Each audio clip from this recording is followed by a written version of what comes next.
Constructing your life is about much more than just building a bank account. Each week, join real estate entrepreneur and mindset coach Austin Linney as he interviews guests who are constructing their dream lives and impacting the world around them on a daily basis. If you're an entrepreneur or wanting to start a business, or you just want to hear motivating stories of how others have overcome the odds, you are in the right place. And now for your host, Austin Linney.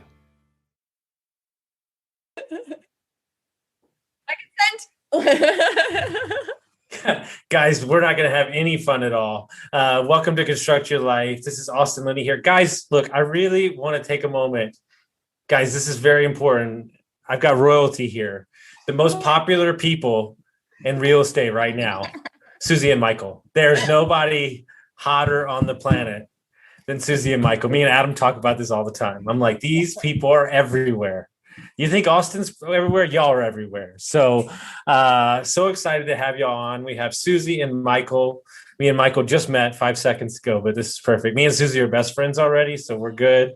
But what I like to do with my guests is kind of let them start their story, and then we'll kind of go from there. So why don't you start from where you want? And I'm sure Suzy will do most of the talking, but it's cool. Oh my gosh. I'm like, I don't want to talk anymore. So I'll start. So Michael and I currently live all the way across the pond in Cambridge, England. And to just let everybody know why we're here. So Michael is active duty Air Force, getting his PhD at the University of Cambridge. I'm currently a program manager over here for a biotech company, but going real estate full time. Soon. Yes. Oh yeah, soon. Sorry, I should have added that part. But let's see. Like before here, we lived in Colorado. Michael was teaching at the Air Force Academy. I was in accounting and recently had gotten my MBA and, just wanted to spice our life up a bit. And COVID happened to do that. So we started real estate. That's us. Well, just started that real estate thing. So you both have professions, you both worked for a while. It's that you like what you do, but what was it about real estate that kind of sparked the interest with kind of changing the way that you were thinking about your future? No, absolutely. That's a great question. Okay. So like during the first lockdown over here, it was a little over 100 days, which in itself was a really long time. And then we had a second one, and then we had a third one. But about a month or so in the first one, like Michael and I had a lot of time together, like, because what it was, okay, everybody goes home. If nobody's working in the office, you get to go outside once a day to work out or go to the grocery store or go to the pharmacy. And during that time, like Michael and I really just enjoyed the one-on-one time. And that's like when you learn about real estate and it's all about like, you get to control your time, you get to live your life how you want to. That's immediately what it was, right? Because like right now we don't get to do that, right? Like I'm still in a 9-to-5. Michael has to go to school, and eventually, he's in the Air Force. So, he has a whole entire, career. Yeah, career. And so but real estate gives us the opportunity to go back and spend that time with each other. And we can do that all day together. And then we can actually pursue passions or do things that give us energy in life. But that's where real estate all comes in, because with that, we have options right now. I'm helping achieve somebody else's goal. Michael is serving this country. And with that, there is no me. Like, where does the me time come in? Nobody, my employer doesn't care. Michael's employer definitely, they care sometimes, I guess, but usually not all the time. And that's how it all fits together. One of the things we talked about when we did an episode of the other podcast about work-life balance, which is bullshit. It doesn't exist. And what you're actually searching for is control of time balance, meaning control of your schedule, control of what you're doing. And people act like they're investing to invest, but what you're doing is you're putting a chit down to buy back your freedom at said date when you get to this point and this point and this point. And so when you decided to jump off in real estate and you decided to maybe control your future more, because there's a million options out there. There's wholesaling, there's, flipping, everything. what could you do when you're trying to buy real estate in the States and you're over in, London? What came to mind? So initially, like when we first started getting into it, we were directed towards like bigger pockets, which then is kind of like, they focus, well, some of their things are like all single family, like just take action, buy a house and whatever, like single family, like it's low risk, like because you're doing it yourself, some of that. So initially, and we attended a conference early on as well that talked about all the different flavors of real estate, like we were just mentioning, like wholesaling, flipping, house hacking, whatever, multifamily self-storage, all the different flavors, right? And each one of those has like its own personality as well, right? And so you have to kind of find something that fits your personality. And so initially we had a false start in single family. And what I mean by false start is we set up a long distance real estate investing team. We got a property management company, a realtor, a home inspector, several contractors all lined up in this one Midwest city. And then we had 2 doors under contract. And then the unthinkable happened. An inland hurricane came through, took out 60% of the trees. The city was without power for several weeks, like 6 or 7 weeks. And come to find out, like obviously the 2 properties or 2 doors we had under contract fell out of escrow because they needed contractor bids because we were going to rehab them. And the contractors were more focused on rebuilding the city, obviously, than actually doing any kind of repair work on somebody's rental property. And so after those properties fell out of escrow, we kind of took a step back and we're like, where are we going to go? Are we going to wait until the city is going to rebuild itself, which could take upwards of a year, 9 months, 12 months, whatever. We have no idea how long it's going to take. Or do we pivot into something else? Do we set up this team somewhere in another city, or do we pivot to another, flavor of real estate, if you will? And so we looked at our 5-year goals, and one of our 5-year goals is to pivot into multifamily slowly. We're going to let's do single family for a while, kind of get our feet wet in real estate investing, and then go into multifamily after that slowly. So we decided, hey, let's just pivot directly into multifamily now. Other people are doing it. But what really drove us to do that is because this conference that I mentioned at the beginning of this conversation was for multifamily. Whitney Sewell is there, and he discussed to us, or told me specifically, it was like, Michael, you don't have to start with single family. You can start with multifamily. So that planted a seed in the back of my mind. Mm-hmm. And I didn't really water that seed, and that seed didn't really grow into a plant or an idea until we were in this hard spot, right? Like we came against this wall. We didn't know what we were going to do, and we decided to pivot, to move around the wall, and go through it, and decided to just go head straight into multifamily. But that's how we got to that. So it's a long answer to your question. No, it's great. I mean, the way she described you, I expected that type of answer, so we're good. So, no, but this is something that's super important, right? Is that ultimately, I think we're too focused on what we think we're supposed to do instead of actually looking at our goals, meaning as a couple or as a person, looking at our goals and saying, well, what's going to get me there when? And really the only thing I need to get over is my own limiting beliefs or my own fears that I can do it.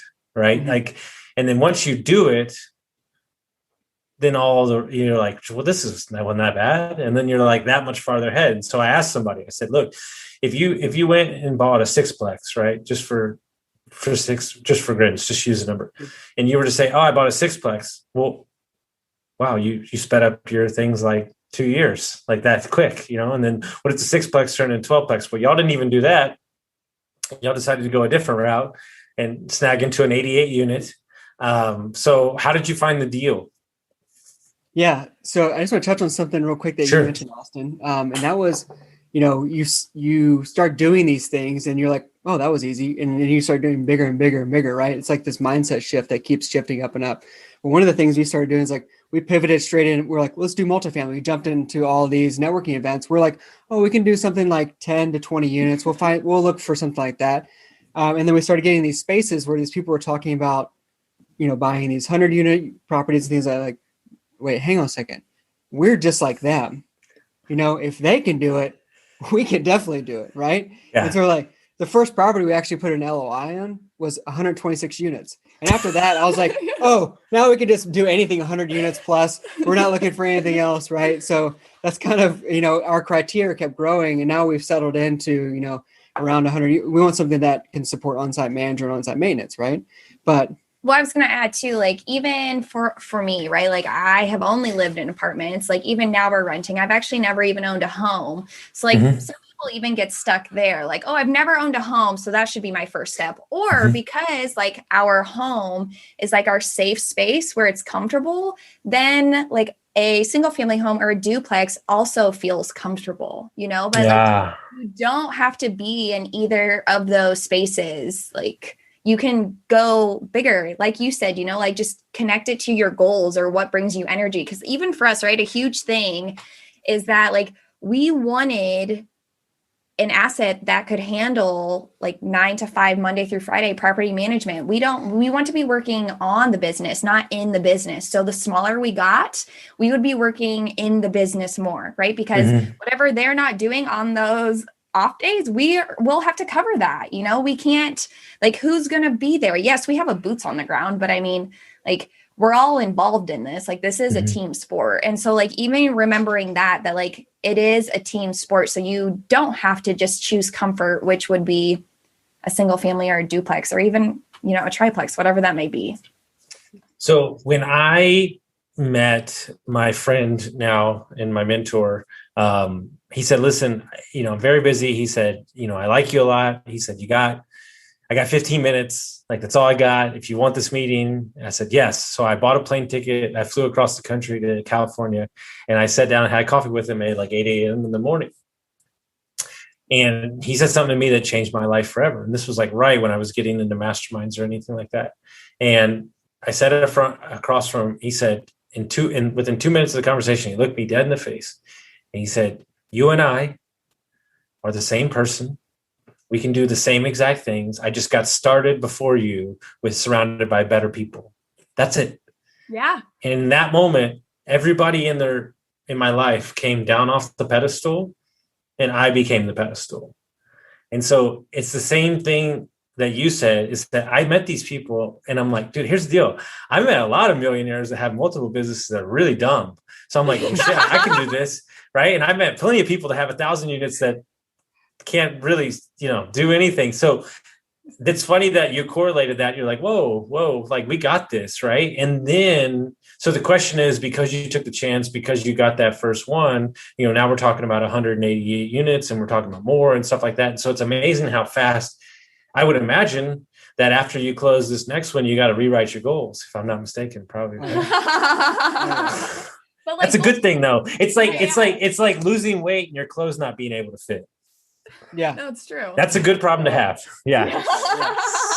So you put the LOI on the 126. Obviously, you didn't get that. Then how did you get the first one, the 88 unit? Yeah. So going back to that, Suzy kind of touched on it. So when we initially started, going into the multifamily space, started posting about it everywhere. We actually met one of my classmates from college who was, interested in multifamily as well. He was in one of the markets that we were interested in. And so once we kind of established our boots in the ground, we're like, okay, these are our markets. We were just heavily focused on those markets. And then that's how we met one of the brokers who actually sent us the 126 unit first. And we looked at it. We didn't get it just because everything thankfully we didn't get that property. But because it was our first one, obviously. So anyways, there's probably plenty of mistakes that we made, and I haven't looked at it since. But anyways, the same broker, because he knew of our team and that we were serious buyers and things like that, he sent us this other property as well. And then also we had a mentor. We can talk more about that here in a second. This organic mentor that we met, who's part of our team, who also closed additional deals with the broker that sent us this 88 unit. And so when we submitted an LOI on that, initially, I'll say back up 2 steps. When we first got this property, it was, August of last year, and it wasn't at where we wanted it to be. It wasn't stabilized or anything like that. However, when we finally got the initial, the preliminary income on October of last year, 2020, it was starting to be stabilized. It was 2 months stabilized. Everybody else saw that as well. And then everybody submitted an LOI. So, but because we had the reputation that we did submitting LOIs, and we had somebody on our team our mentor, who's closed deals with this broker before, he was able to communicate that to the seller and say, hey, these guys can close. It's a very strong offer. Here you go. And so we were able to get that property under contract. Okay, so cool. You sent a little piece of paper through email where your signature was on it, and like they said, yeah, we're gonna accept yours. And then it's holy crap. We got to pay for this thing. What's going on? So where, after you ran around and you got excited, what were the next steps to close that deal?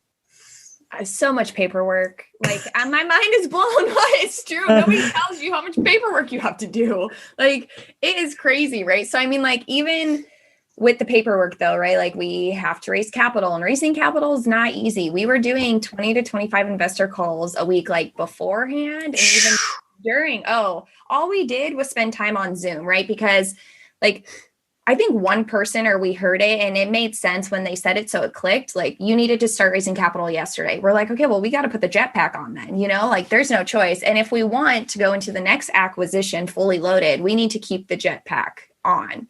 So it was just call after call after call. But like the coolest part about the calls though, was that we quickly found out, like when we were asking people, why are you investing in real estate? Like we really touched heartstrings. And like, that's when the conversations no longer were like, wow, when are these ever going to end? I mean, like granted, you have some people who it's like pulling teeth because they just say like, for myself, like, can we go get rich? Yeah. Can we go, can we kind of go deeper into that? But yeah, I mean, it was a whole lot of talking on the phone, a whole lot of paperwork, like making sure. Where did you get the list of people that you were calling?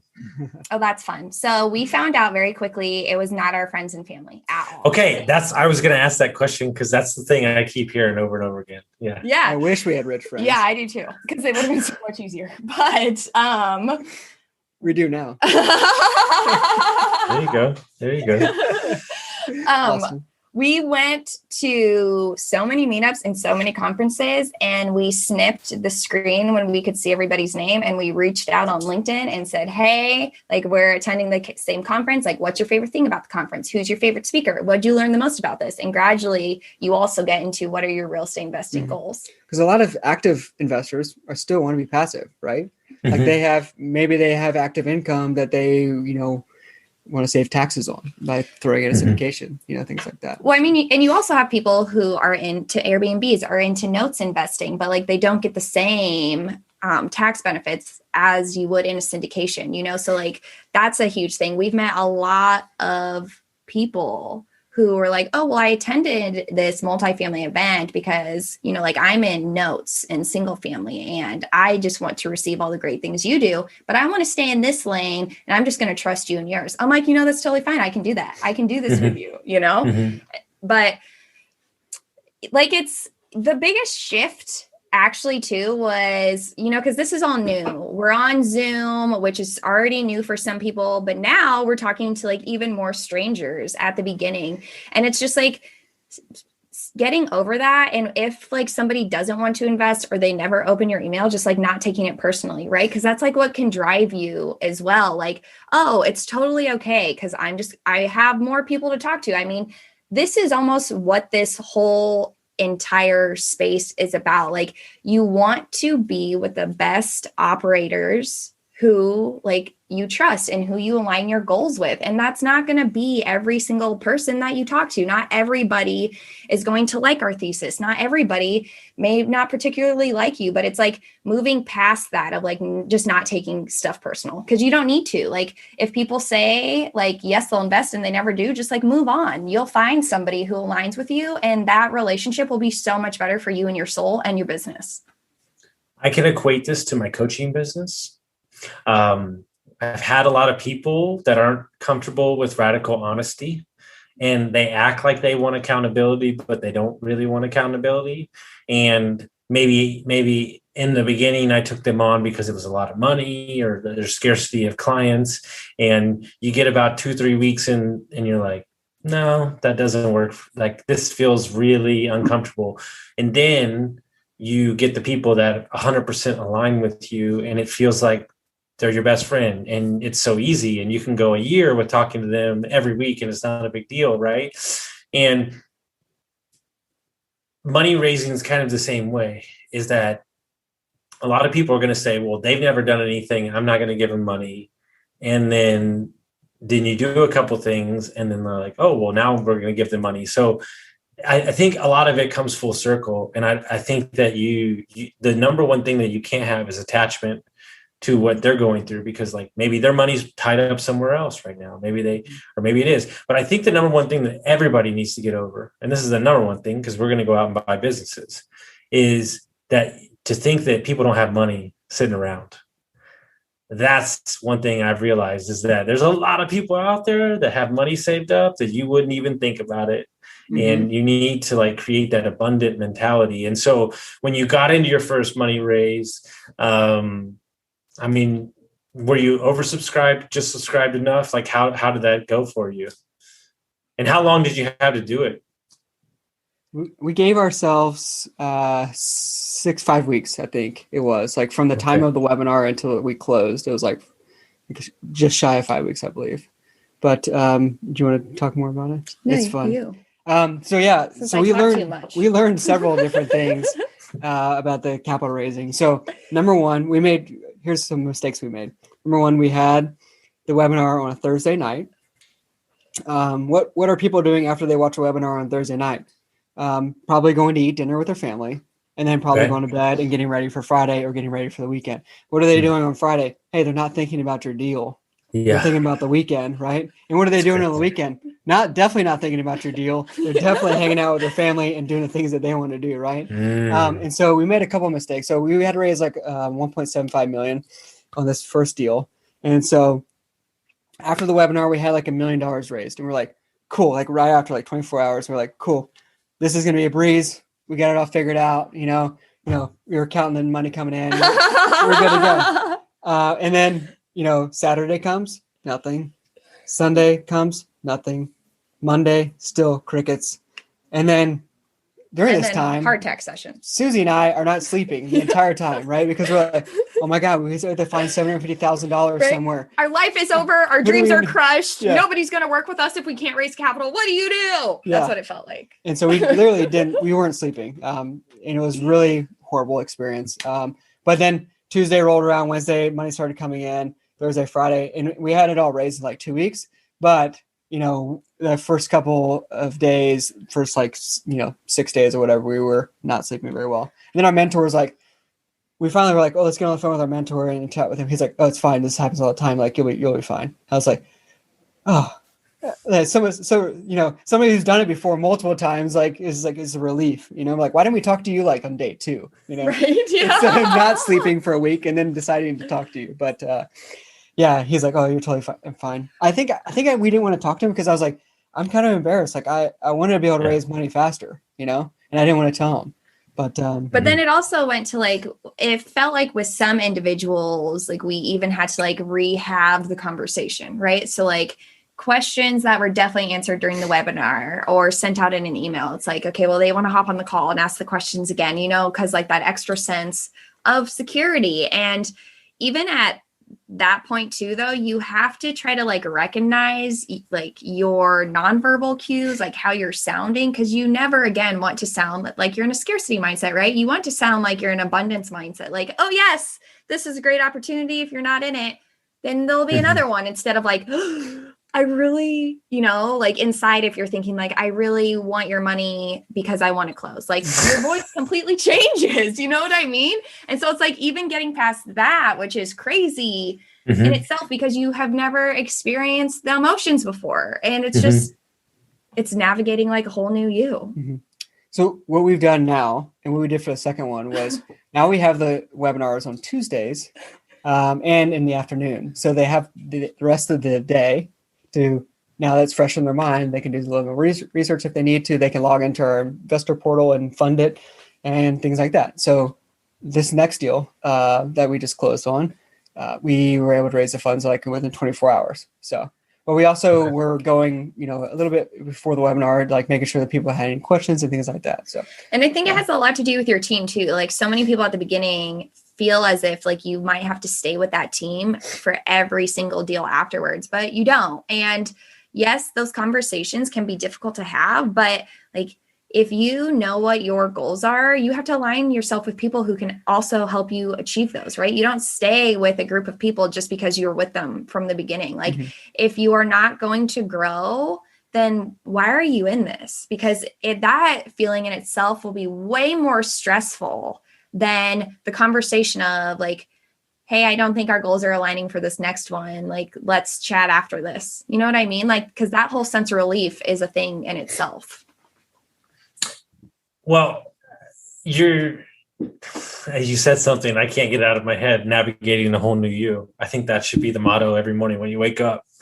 Because I think every day, if you're growing and you're doing things that are outside your comfort zone, I think you're stepping into new realms, you're stepping into new conversations, new activities that are going to create new opportunities, but also push you to be better than you were yesterday. Right. And I don't care how you feel, because y'all are making it sound like it was horrific, but 24 hours and 2 weeks to raise north of 4 million. What would you equate that to? Because a lot of people anybody that's listening right now is going to tell you there's no chance I could do that. I already know what they're saying in their head. So what would you equate that to? Like, would you equate it to your networking you've done previous? Would you equate it to being very clear on who you are as people and the deal was good? Like, what would you equate getting it done in a short amount of time? Tenacity and showing up consistent, like being consistent. Yeah. Like so every single day. Yeah. So even with us being over here, right? Like showing up at the meetups every week, showing up at the conferences. And I don't want to say like being heard, because that sounds like weird, but like I'd reach out to people at the meetups and at the conferences and say like, hey, it's really great to see you here, which is true. But like another touch point, right? And that's what it is. I mean, as like we all want to be seen and heard. So why, if I do, like, why wouldn't I just give that? It's so easy, those like, but it takes me 10 seconds to type out. So why would I not? Suzy, remind me 1 second what you do for a living again. Remind me one more time. Oh, so I'm in program management. But she has a degrees in anthropology and communications. So I love humans. Well, my girlfriend, my girlfriend really wants to hang out with anthropologists. So this is great. She's like, where are my geologists and anthropologists? But the reason I say that is because you said something there that not enough people talk about. And so one of the things I do is, and I don't have it written down or anything, but let's say I haven't talked to you in like 3 months, let's just say, a friend or a real estate investor, is I'll shoot him a text. Be like, man, I hope everything's going all right. I hope you're doing good. If there's anything you need, let me know. Or like, hey, I saw you close on that. Like I'm seeing everything. Doesn't mean I comment on everything, but I see everything, right? And a lot of the times they'll go, man, I needed that. Thank you. And it's so funny that you say that, because you're basically there's a thing out there, right? My friend is a marketing director, and he says, like, if they don't see your logo, or they don't see your face, or they don't see a video from you in 2 weeks, you're not top of mind. And so are you top of mind? There's only so many things that could be top of mind. You and I are the same way. There's pure, genuine. I'm really asking if you're okay, but it also serves multiple functions within your business as well too. Absolutely. So we did a podcast recording with someone, her name's Susan Elliott, but in it, like she had me thinking like even about myself differently, right? So like this whole time, like even today, right, I did it. Oh, I've gotten an MBA. Oh, I'm a program manager. But then just now, right, like my undergrad is in anthropology and communication studies. And like for me, that actually is going further because of the people aspect, right? Like even when it comes to residents and those families, like I want them to succeed. Like I have read way too many books, done way too many case studies, like on communities. Like I know how they can thrive and grow, like talking to investors, like all of that is so huge. But for some reason, we're still all just talking about like MBAs. And I'm like, okay, yes, I really loved my finance course, but like if we don't have residents, we don't have, our business plan is shot for everything. And if we don't have an apartment that's managed by good people that care, then we don't have a community, right? Yeah. And it's one of those things where this is this really simple statement, but it's very true. If you're an Airbnb host or you're a single family investor, or you're an apartment investor, or you're a mobile home investor, I need you to remember this one thing. You're a fucking landlord. like people live in a place where they raise their kids. These are memories. Yeah. So you're not just buying a building. You're not just buying a hotel. You're not just buying an Airbnb. You're creating an experience, whether it be an apartment. I think some people get lost in that and understand that, you know, there's investors that need to be pleased. There's property managers that are getting money off this. There's people that need a safe place to live, right? And we need to get back to the days of realizing that it's more than just a dollar, and create kind of a community per se, whether that be in our company or with our investors or something like that. Because once you, and I think you've seen it very clearly, is once you can be counted on and once you can close, well, then the deals just start running your way, especially in the multifamily space, right? Have you already seen that? Yeah, yes. Absolutely. Now I don't have to call a broker for deals anymore. They just send them, you know? Yeah. And now you're like standing up on your ivory tower and you're like, no, this is too small. No, I'm just kidding. But so what, go ahead. Yeah. Yeah. One thing I want to kind of touch on, Austin, that you mentioned was making sure that you have the property management company that is there, because you're creating an experience for your residents, right? So one thing that Suzy and I are huge on, and before we even started looking at properties, really, like we really took the time to identify what property manager would be managing these properties. And so we are so sold on Tulsa, Oklahoma right now because we are so sold on our property management company. Okay. She and her team are amazing, and they make our job as asset managers so easy. And like hearing other people's stories with their property management companies is horror stories, you know, like, man, I'm glad we don't have these issues. So with that being said, like we will never submit an LOI or anything on a property without running it through our property management company, run the business plan through them, say, hey, will this work in this specific submarket? You know, will this work in this market in general, right? And so we heavily rely on them because they are such an integral part of our team, and they align so well with our values and our whole thing about return on impact. Like they are so heavily focused on the residents and taking care of them first. That it's just incredible. And we're really glad that we're aligned with them. That being said, if we ever wanted to switch markets, like we will never switch markets unless we identify the same type of property management company there before we even start getting deals or reaching out to brokers or anything like that. Well, the good news is you've already identified the property management. So we're good. my business partners manage 1,200 doors in Kansas City. So we're about to launch in Texas. So, and they specialize in multifamily value add. So they're all structural engineers. So you'll get along real well. But we're really right, because I'm just like y'all.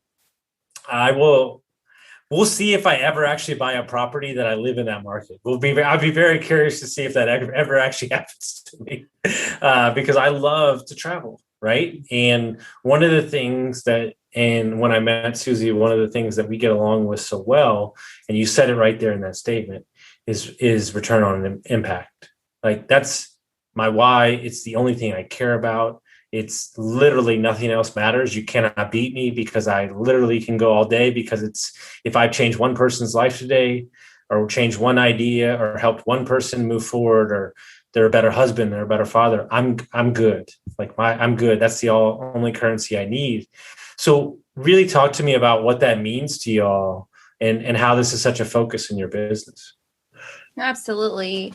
So like what it means to us is like serving beyond our four walls. So, I mean, you say it great as well, like just one person. So like, if you think about it, there are almost 8 billion people on this earth. And even if half of us, I mean, even not even half, if like 25% of us like went towards just trying to positively impact one person by 1% even every day, the world could do great things. We would all be out trying to strive to do great things.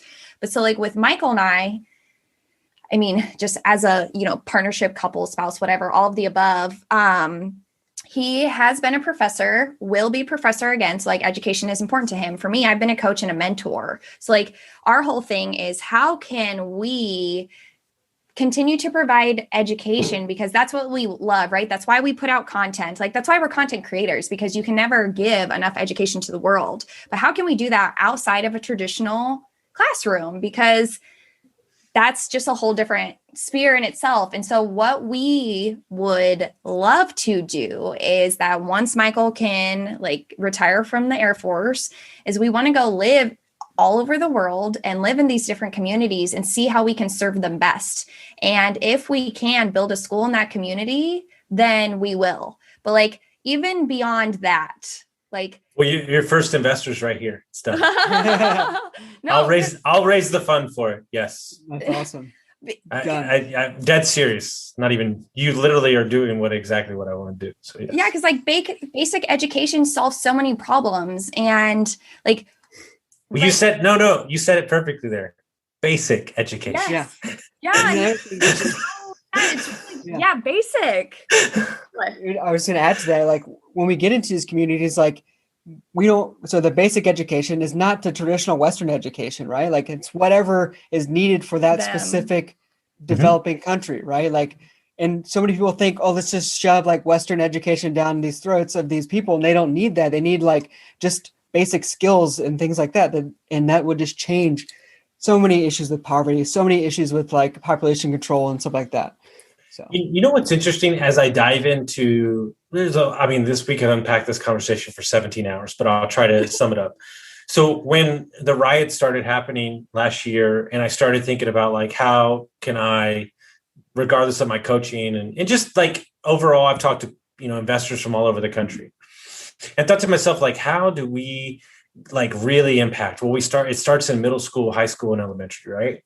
And then, but what I realized as I did a little digging is it's not so much that they don't want to learn, it's they don't even know. The options aren't even there. Yeah. Like they don't even know what a whole life insurance policy is. They don't know how to get a mortgage. They don't know how to properly use a credit card. And I'm thinking to myself, like, okay, so like my buddy, he manages like $5 billion for UT, and he's from Venezuela.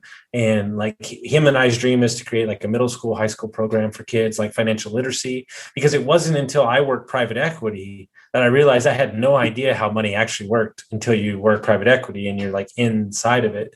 And so when you say like, we want to teach you basic skills, it's like entrepreneurship, like how does money work? Like, how do you build something for yourself? Like, and it's like, we take for granted that we have AC and a roof and everything. And it's like, they just need the option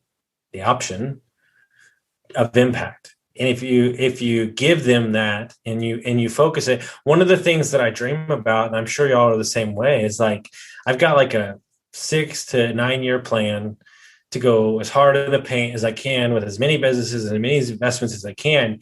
And then at 50 years old, this entire ship is going to flip 180 degrees, and it's going to be for charity. Yeah, I love it. 100%. Like that is like my back half of my life for 30 years. Now, granted, I'll probably still coach and I'll still run businesses, but majority of the time is going to be all towards helping, drug addicts, alcohol, kids. Like my dream is to start a fund that's invested in middle school, high school businesses. I love like it. You got an idea, let's go like turn it into something. You're 13, you're making, $40 million. I don't know, they're making the 8 million on slime, right? I mean, those are the things that excite me, because that's a life worth living, opposed to how many units I have. Doesn't mean anything. And even right now, like in the school system, right, you go in and it's almost like they just try to numb you over and over and over. But like, even with the bells and everything, it's like factory work, like one in, one out, one in, one out. And like your personality can't overshine, like even when on report cards, right? Like Suzy talks too much. It's like, no, I'm just really fun. Can we just put it that way? What do you mean? Yeah. I talk too much, like, but then at the same time, the students that are too quiet, like, are looked down upon as well. It's like, can we just all have our own personalities? Like, where did that go? Where did our creativity go? So everything that they said on your report card, don't you agree that everybody champions you for it now? Oh yeah. Yeah. Well, I just started business coaching, right? And she helped me. Okay. Your business coaching. Yeah. Under Okay. no, I don't coach He's myself. being coached. I'm being coached. Oh, you're being coached. Okay. Yeah, I'm being coached. So like, but my coach helped me unlock like this whole time. I thought like I had ADHD, and I do technically. It's been like like I've been given medication Diagnosed. for it, diagnosed. It's been diagnosed. I've been given medication for it, right? So, but what she's like, no. She's like, everything in the world, like the whole education system is based on this linear scale, right? Like A happens, then B happens, then C happens, then D happens, right? Like, and they want you to fit in that box to be linear and like have to do A before B and whatever, right? She's like, all these people like yourself, you have what's called a multiplier mind, right? Like, which is like this whole concept of ADD, right? Like you should be able to unleash that and use it because it's beautiful. And that's where all my creativity comes from. When we're having this conversation right now, Austin, like I'm thinking about like 4 other things that I'm thinking, because you said we'll chat afterwards, but like, that's my multiplier mind, right? Like it's going everywhere and I'm not thinking in a linear sense. And like, I can't box myself in there. And so like, she's unleashed that for me and said like, hey, quit trying to time block things. Quit trying to do this because it's not working for you. It doesn't match your personality. So she gave me the permission to do that. And now I'm just like letting myself run free. And now I'm having so many more creative thoughts because I'm like, this is just me. And I'm just going to write down this and write down that. And I love it now. I might need to stop this podcast because I'm the same person. And hold on. So at the end of the day, tell me if this doesn't resonate with you. When I know that I'm not right, like me, I'm not right, is when I don't have creative thoughts. When I'm trying to like just do. I said something today to my client. He didn't believe me, but I'm going to say it again and I'm going to champion it. Doing creates $1,000 ideas. Thinking creates $1 million ideas. I love it. Yeah. It's the truth. Yeah. Right? Are you, I just finished Naval and the Rockies book and it changed my entire life. I'm probably read it again, probably next week. And he's just like, nobody spends any time being creative. Nobody thinks their way out of the thing because we're taught, right? Perfect example. Now we have to do it on a podcast because we have to be entertaining. But in society that we're in now, if I ask you a question, you have to have an answer within 2.5 seconds. Like nobody's allowed to think. Nobody's allowed to take a moment. You know what? Let me think about that. Let me answer you properly. No. You have to answer me now. And we don't then you're just playing a game of who's got the right answer instead of the actual answer, which is let me take some time about it. Let me think about it. Right. And so when you close on the properties and you do this, what spurred the idea of doing the podcast if you didn't have enough going on already? I mean, what spurred it was that like we knew we wanted to do one, like, because this is where we get energy from. And then we were actually just on someone's podcast one day and he's like, when are you going to have it out? And I was like, June 1st. Maybe like that's what we're going to do. And then since then it was just like, go. But we found out because like we thought podcasts were scary at the beginning, right? And then we just decided to get on them. And then once we got on them, it was like, no way, we can do this. Like we get to have great conversations like this. We get to like, even during these, so many more ideas come up and you leave the podcast, with more ideas. And that's phenomenal within itself. Like, because we aren't having conversations like this all the time with our like 30-minute intro calls. Like we're not getting this deep. And that's the coolest part about podcasts. Cause I get an hour with you and it's phenomenal. Yeah. Right? Like, and that's I don't know, that's what it was. But with the podcast too, we kept hearing so many phenomenal stories, but people aren't talking about those stories. I'm like, I want the world to know that like impact comes in so many shapes and sizes, like, because then people might have the same drive and energy that we do to leave our 9 to 5. Cause that's what it is, right? People are like, oh, I can't do that. I can't do that. No, you can. If people are going and building orphanages in Belize, and if like people in the military are leaving like these cush positions, if people are just building homes for like homeless veterans, you can do it too. You know, like your idea of what impact is also valid and phenomenal. And I promise you, like, you'll find strength in doing it. You just have to hear other people's stories. And so like, that was a huge driver. We just needed more people to know how cool real estate investing is. But I mean, just like building your own business, right? Because within your own business, it doesn't have to be real estate investing, but like with your businesses, like that impact in itself is huge. And more people just need to talk about it. We're not talking about it. We're talking about deals. And like, yes, deals are cool, but like, what are we doing after the deals? Like, what is really driving our energy? And that's why the podcast was born. Mm-hmm. And the real estate community on it, I'll keep my mind to myself, but on the real estate community as a whole, for me is a little myopic because they're only talking about the same thing. Like I'm in the business of creating jobs, which in turn is going to create impact, which is going to in turn, you take that money and is going to be able to like, the joke with me is like, I just want to make it so I can give it all away. Like, I mean, half the fun is like going to get it and then pushing myself to see who I'm going to become in the process. Right. And so what would be your advice, you and Michael, to anybody out there who's listening to this, who's maybe not chasing their dreams or maybe thinking I could never buy an 88 unit or I could never, have 188 units? What would you tell them? You were born to make an impact. Like, why other reason were you born? Like, you and yourself are phenomenal. I mean, but that's just me. And you are the one who can give yourself permission to do it, right? So like, you are your biggest limiting belief, if you will. And so like, what I would suggest is if you want to do something like we've done, like hop in those rooms, those networking rooms, meet those people who are doing the exact same thing that you want to do. And I promise you, you'll see things in other people who are doing it and you're like, oh, I'm just like that person, right? And if he or she can do it, then I can definitely do it, right? Mm-hmm. You'll see things like that, just surrounding yourself with those people. And also by surrounding yourself with those people is obviously going to elevate everything else in your life as well. I mean, and even asking yourself, like, am I living my best life? Majority of the people who ask themselves that will say no if they're being honest. Mm-hmm. So like, why? Why? What is the point then? I love that. Yeah, I mean, it's one of these, actually my friend told me, it was like, I've used it like 16 times, like a yoga exercise. And she said like, hey, I want you to write 3 people's name that you look up to. And I want you to write 10 qualities that they have.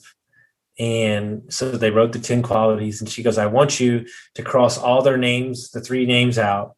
And I want you to write your name over their names, because the only way that you would be able to see those qualities in that person is if you had them inside of you. Oh man, I love it. I'm going to do that today. And when I heard that, I was like, ooh, that's true. Right. And so for everybody that's listening out there, my question is simple as this: what's your excuse? Mm-hmm. Because I'm going to tell you, it doesn't fucking matter. And if you think it matters, come call me and I'll tell you it really doesn't matter. Because at the end of the day, this world needs you to create an impact. This world needs you to step out there. This world needs you to step into your gifts, whether that's a podcast, whether that's whatever it is, it doesn't matter what it is. It could be on a small scale, big scale, medium scale, but we need you to go do it because we need people to run with that care about impact the way that we do. So then we can create this huge movement of ripple effect of impact. So if people want to find out about the podcast, your journey, how would they do all that stuff? Yeah, the best way, Austin, is just to go to adventurousrei.com/info. And there's a landing page with all of our links. So you can read more about Return on Impact. You can connect with us on LinkedIn. You can... all the flavors. Yeah, you can find our YouTube channel and our podcast all on that landing page there. Mm-hmm. See, guys, what she did there, that's a couple, is she took a word that he used earlier in the podcast and she associated it with it. So you had an attachment to it. Sorry, I'm just giving you a little behind the scenes psychology of a partnership right there. That's a solid partnership. Guys, if you... What's that? Yeah. Guys, if you like this episode, make sure you send it out to your friends and we'll see you next time.